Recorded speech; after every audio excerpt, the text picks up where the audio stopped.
Good afternoon. And those of you that know me, I will start that again. So good afternoon. Good afternoon. Well, it's great to have so many of you here today, and thank you for joining CSUN's 2019 Artificial Intelligence AI Jam Showcase. It's a great day, and I hope that all of you have enjoyed viewing the amazing work that's created by our talented CSUN students. Let's please give all of the AI Jam students a round of applause.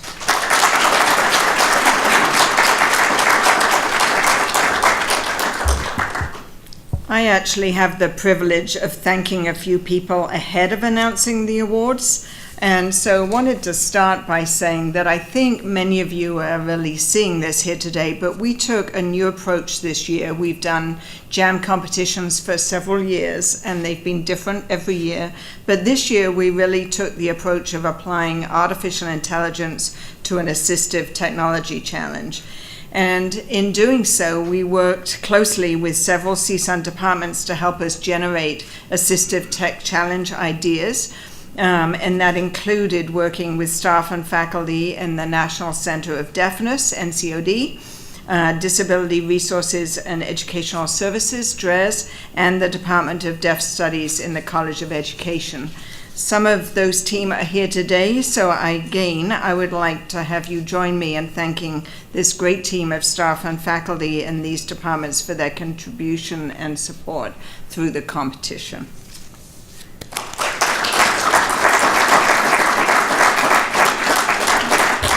And so next, I'd like to acknowledge and thank the technology vendors who stepped up to participate in this year's AI Jam. And those were Amazon Web Services, AWS, Google, and Microsoft. And so let's thank the vendors. I know AWS is here today, and so I thank you for your...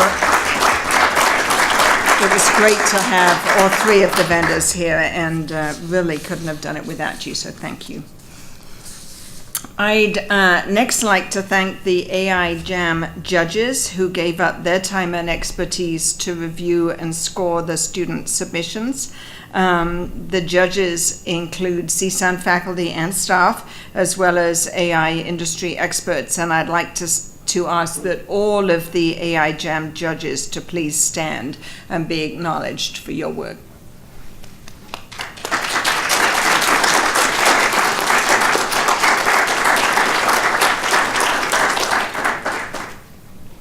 And now I'd like to acknowledge all of the IT staff, and there are some here in the room, and there are many that are not here today who have really worked to support the AI Jam competition this year.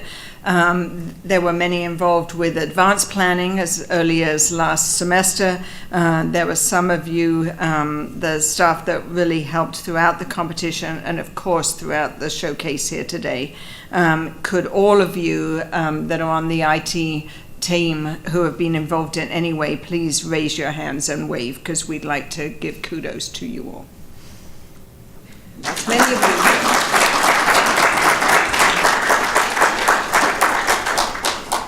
So lastly, I'd like to highlight the work of Kyle Shaver, our Assistant Director of Emerging Technology, who led our AI Jam this year. And I'd like to invite Kyle to join me up on stage and share a few thoughts on the team's challenge this year.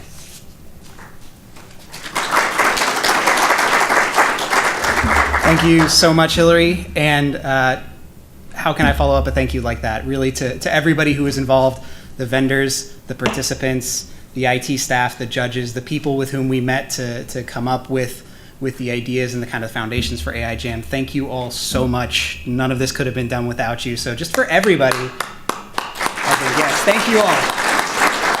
And of course to all of you for being here. On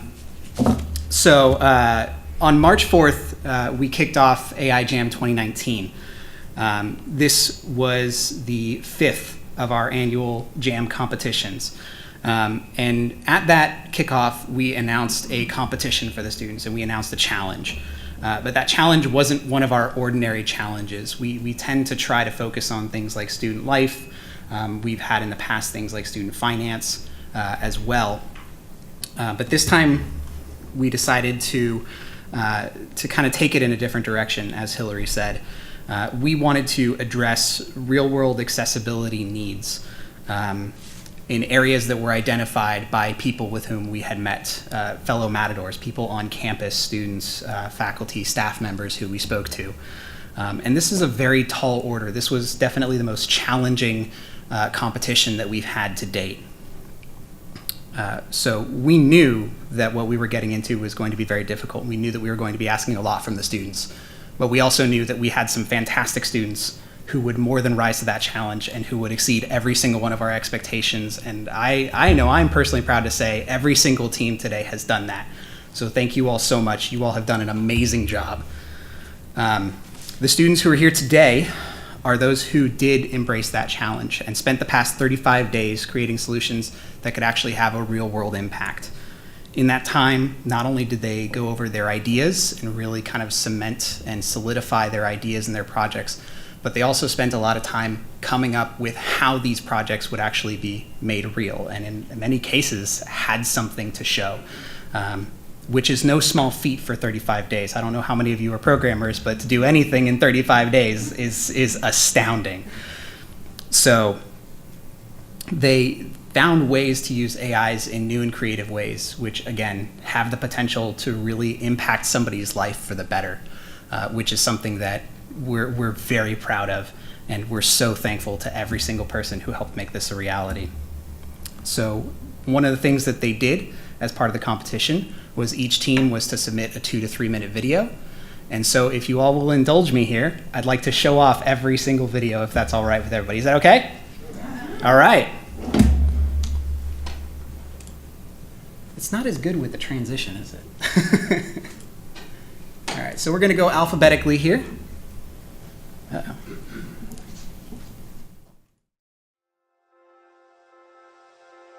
So panic attacks are essentially a moment in time when an individual has an increase of fear and anxiety.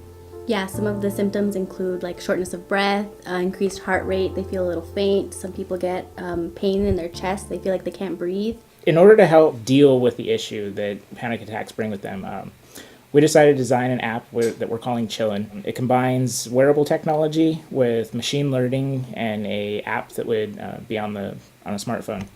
Using the wearable, we would be collecting data such as heart rate, perspiration, sensors that would be relevant to detecting something such as a panic attack. When an individual is going through a panic attack, they typically use different coping mechanisms. Some of the most referred to are grounding exercises, where they start naming things that they see around them, breathing exercises, any activity that gets their mind off of that thought or that fear that's causing that overwhelming feeling. A lot of the times when an individual does experience this panic attack, they're so locked within their own fear that they don't think about the different coping mechanisms and how to get them out of this state. Having a tool that could remind people of the different coping mechanisms would be really helpful. Once our app has detected that there is an episode happening, then it would be able to, just through the wearable, give someone a nice quick buzz. It lets them know through a friendly message, hey, let's do a breathing exercise, or find 4 things around them and just type them in. The whole idea there is to break the lock that anxiety has on people by letting them know, like, hey, we're here and we're going to do something else just for a moment. We're using DB-Scan on biometric data to establish a baseline group for an individual, and we're saying that anything outside of that baseline group might be a signal for an episode. The reason why we did unsupervised learning is that every individual is different and they would provide different biometric data. So unsupervised learning is really good at finding those groups per person. DB-Scan is a lightweight algorithm, and we're utilizing Firebase, which is really good about scaling mobile applications to a larger number of users. Future aims would be to expand this concept to other mental disorders where we could accurately assess symptoms based on the data from the wearable. Another goal for the app is to have it gathered data to give to mental health professionals in order to aid the treatment of panic disorders. Another feature would be to have some additional coping mechanisms, such as prompting the user to call someone that they're close to, a relative or a close friend of theirs, to help them calm down in the moment, or in addition, preventative measures to help make sure that their overall health is in the best condition possible. Some habits could be mindfulness meditation, breathing exercises to do on a regular basis in order to reduce the frequency of panic attacks. We created Chillin to help with the anxiety lock that someone goes through. Mental illness affects more people than we know, and we want to be able to do the most good. And we think that helping in panic attacks now and possibly other mental disorders in the future do that. The core accessibility issue we chose to focus on was communication. More specifically, real-time communication between a person who only knows ASL and someone who doesn't know ASL. We solved this problem by using AI to translate ASL hand gestures in real time. We used a deep learning convolutional neural network to train a model to recognize ASL hand gestures. We leveraged the use of the YOLO, You Only Look Once, algorithm for real-time object detection. The usual approach people take for object detection is repurposing an image classifier and converting it into an object detector. However, by doing so, the repurposed classifier will be quite inefficient and slow because you need to run it multiple times in order for an object to be detected. On the other hand, the YOLO algorithm uses a unique approach for its object detection. It accomplishes this by looking at the image only once and dividing that image into a grid, usually 13 by 13. Each cell within the grid is responsible for predicting 5 boxes around it. After it identifies in what cells the object is in, it will draw a bounding box around the object and will output a confidence score indicating how confident it is in its prediction. The main advantage of using the YOLO algorithm is that it only needs to look at an image once, hence the name, instead of several times like classifiers, which makes this algorithm both fast and powerful. Not only that, but it is also relatively less expensive in terms of computing power. The impact of having artificial intelligence translate ASL gestures into English in real time is quite apparent. It bridges the communication gap between ASL and non-ASL users. No longer will the ASL user have to write down their ideas in order to express them to non-ASL users. Our original idea was to have a mobile application that you can download on your phone to translate ASL hand gestures in real time. You launch the application, point your camera to the person doing hand gestures, and voila! Whatever gestures they do will get translated into English sentences. So far, we have only trained our model to recognize ASL letters. However, if we were to expand on this idea, we would need more images for each hand gesture to have a more accurate model. Next, we would expand the number of gestures the model can recognize instead of solely focusing on ASL letters. Finally, we would need to port the AI over to a mobile environment for users to download. The product allows users to gather more information as well as the context around the main applications of ordinary computer use. By having a better idea of positioning and layout made possible by the pixel representation screen, people can now use computers with more freedom and capabilities. This opens up new possibilities of multitasking with multiple programs, macro-free navigation, and the ability to learn how to use new applications which don't require support from traditional screen reader tools. Image recognition tools are the driving force of this product.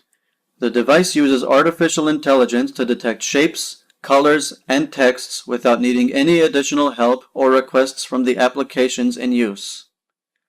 The shape recognition allows the layout and desktop of the computer to be fully converted into a Braille representation. This allows for full unrestricted control and navigation of the computer using its standard equipment. Certain aspects for the desktop are not shared with the user with traditional screen reading tools. With the plug-in Braille, things like desktop icons regarding their shape, color, and positioning on the desktop can now be known. The color recognition gives a general sense of the palette and color scheme of the screen, allowing the possibility of using creative tools like Photoshop to create art or other images from scratch. All of these aspects addressed by the image recognition software will greatly enhance everyday life. Computers are a major aspect of modern society and control major aspects of our lives. Most careers require at least some use of a computer. Most tasks we carry out can also be done with the use of computers. These are daily activities we partake in, and being able to use these machines freely and with ease drastically changes our lives. We hope that the plug-in Braille will offer new opportunities for jobs, daily recreational use, and educational use. Most of the features proposed with this idea are designed around currently existing tools that do the job we designed. Microsoft Azure offers very robust image and text recognition tools for the main screen translator of this device. The main hurdle will be the hardware aspect. Our team is comprised of programmers with very little knowledge of hardware or mechanical engineering. However, after some research, we have learned that the product can be designed with cheaper materials to reduce costs. Currently, the text recognition portion of the project has been tested and completed.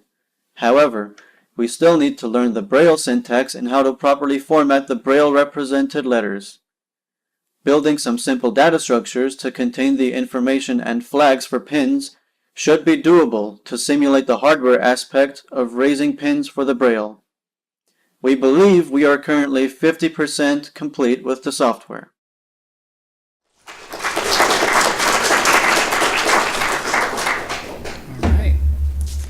Can we just get another hand for every single one of those teams? Really fantastic job, everybody. For prizes this year, each team that wins will be given the opportunity to participate in CSUN's Innovation Incubator and join I-Core, which is an NSF-funded program to determine the viability of the team's idea in the commercial market. I'd like to invite Tim Tiemann up to the stage, Managing Director of the CSUN Innovation Incubator, to join Hillary and myself on stage to give out the awards. And since we have 3 teams and we have 2 awards, each team that wins an award will be granted automatic entry into I-Core, and Tim has very graciously agreed to meet with every single team to determine viability and to just kind of discuss potential options. So if Hillary, if you could please join me up here. And thank you so much, Tim, for your support of AI Jam and for offering that fantastic prize. So now let's announce the winning teams. So we have two themes, two areas for winning today. One's called the best solution concept, and one's the best use of artificial intelligence. I'm going to start with the best solution concept winner, which is Chillin'. Come on down.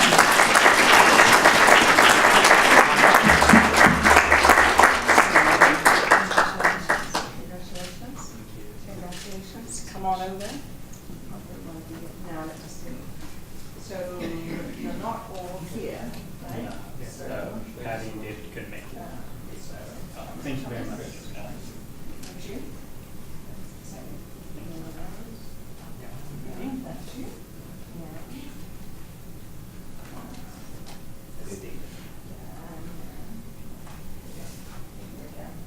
So, congratulations to you all. Thank you so much. And you too. Come on, let's come on in. We feel like we want to end. Okay. You guys can open it up. 1, 2, and...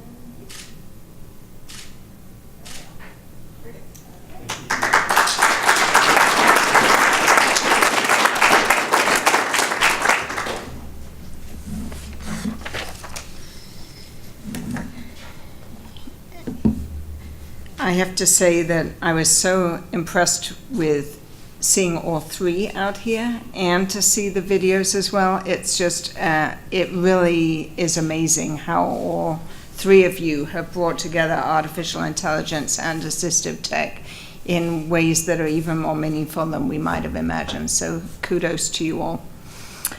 So our best artificial intelligence winner is Chillin'.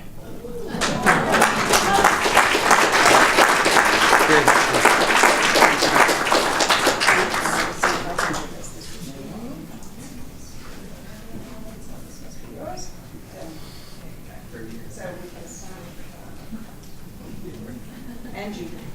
Yes, we want to give you two there. Yes. Yes.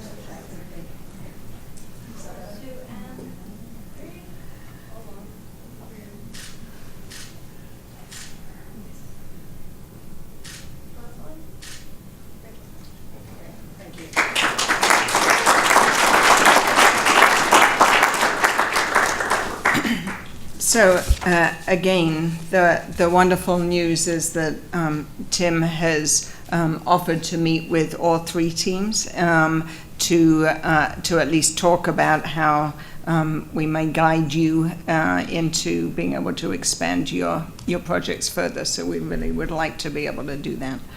I'd like to invite the winning teams to come down and join with pitches along with any of the rest of you if you would choose. But otherwise, I would encourage you to take a whole lot of donut holes because if not, there will be a lot left for us here in IT. But I really, in all seriousness, want to thank you all for coming to the AI Jam showcase here today.